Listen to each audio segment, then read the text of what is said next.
Welcome to the My College Navigation Hub special educational series on finance in college. This 5-part series is provided free for you in hopes that we can help more people achieve their dreams of going to college.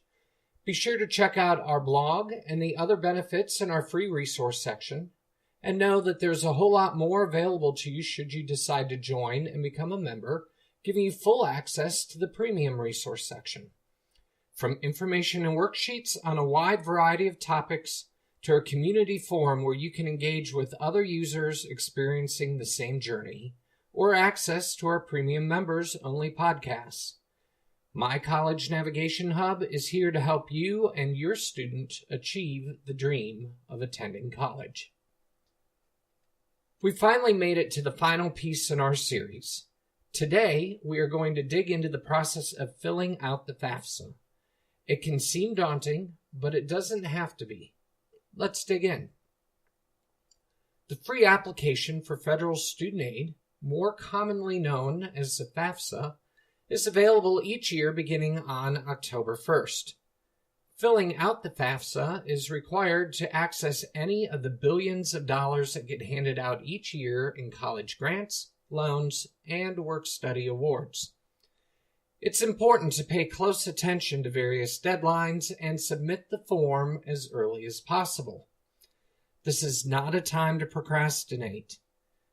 Federal grants won't be affected by the date you file, but some states and colleges give out limited award money until it runs out.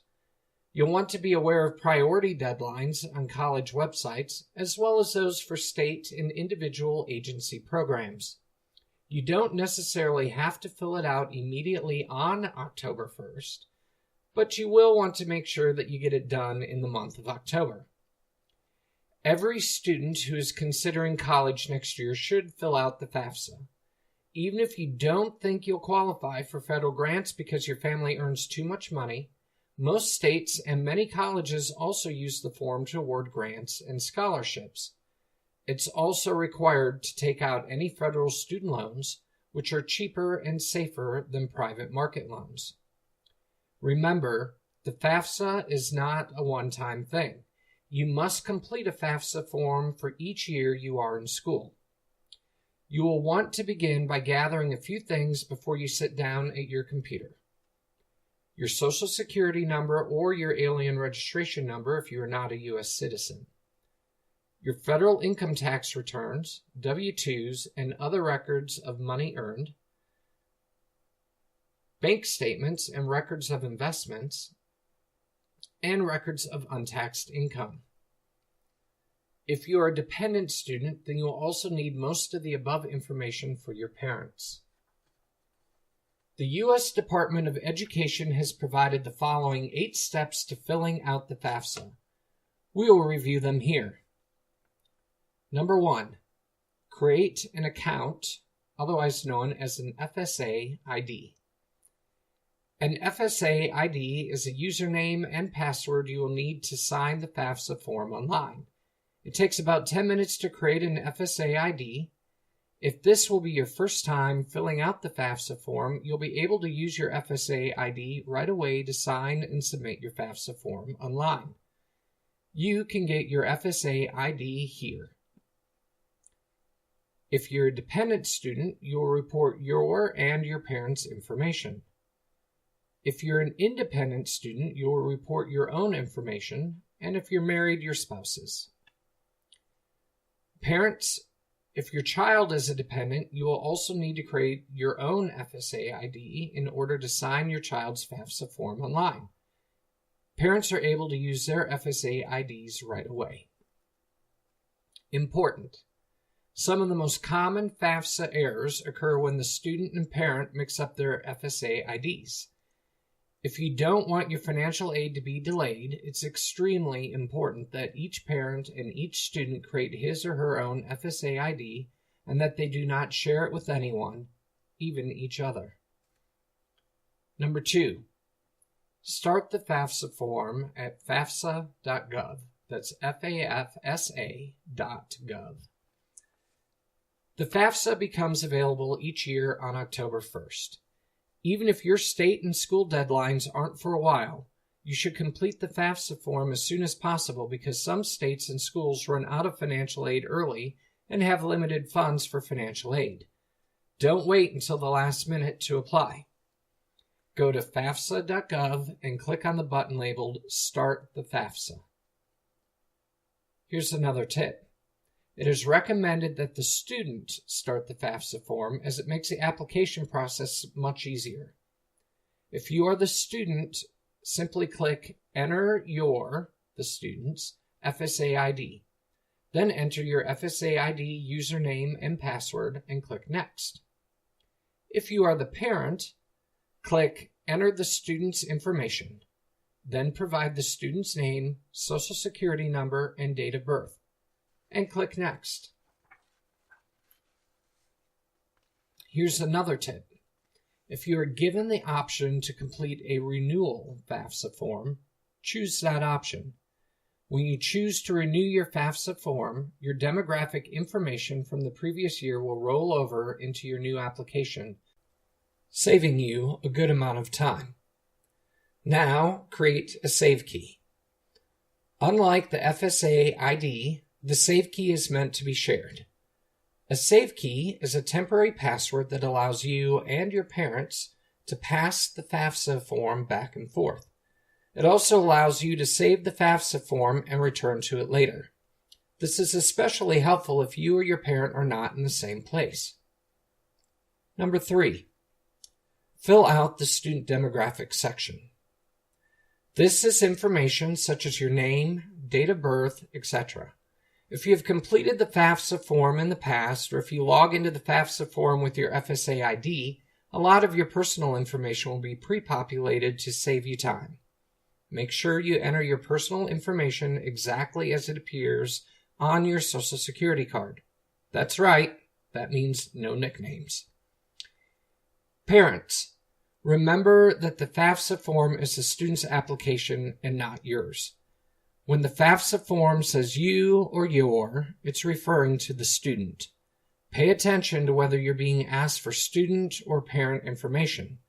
When in doubt, the banner on the left side will indicate whether you're on a student or a parent page. Number 4, list the schools to which you want your FAFSA information sent. In the school selection section, add every school you're considering, even if you haven't applied or been accepted yet. It doesn't hurt your application to add more schools. Colleges can't see the other schools you've added. In fact, you don't even have to remove schools if you later decide not to apply or attend. If you don't end up applying or getting accepted to a school, the school can just disregard your FAFSA form. But you can remove schools at any time to make room for new schools. You can add up to 10 schools at a time. Number 5, answer the dependency status questions. In the dependency status section, you'll be asked a series of specific questions to determine whether you are required to provide parent information on the FAFSA form. The dependency guidelines are set by Congress and are different from those used by the Internal Revenue Service. Even if you live on your own, support yourself, and file taxes on your own, you may still be considered a dependent student for federal student aid purposes. If you are determined to be a dependent student, you'll be required to report information about your parents. If you're determined to be an independent student, you won't have to provide parent information and you can skip to the next step. Number 6, fill out the parent demographics section. This is where your parent or parents will provide basic demographic information. Remember that it doesn't matter if you don't live with both parents. You still must report information about them if you are determined to be a dependent student in the step above. Start by figuring out who counts as your parent on the FAFSA form. Following is a nice infographic that showcases how to make those decisions. Number 7, supply your financial information. Here's where you and your parents, if applicable, will provide your financial information. This step is incredibly simple if you use the IRS data retrieval tool, which returned to the 2018 and 19 FAFSA form on October 1st, 2017, with additional security and privacy protections added. The IRS DRT allows you to import your IRS tax information into the FAFSA form with just a few clicks. Using this tool also may reduce the amount of paperwork you need to provide to your school. So if you're eligible, use it. To access the tool, indicate that you've already completed taxes on the Student or Parent Finances page. If you're eligible, you'll see a Link to IRS button. Choose that option and follow the prompts. Note: beginning with the 2018-2019 FAFSA form, the information transferred from the IRS will no longer be displayed, but you will get a confirmation message letting you know that the transfer was successful.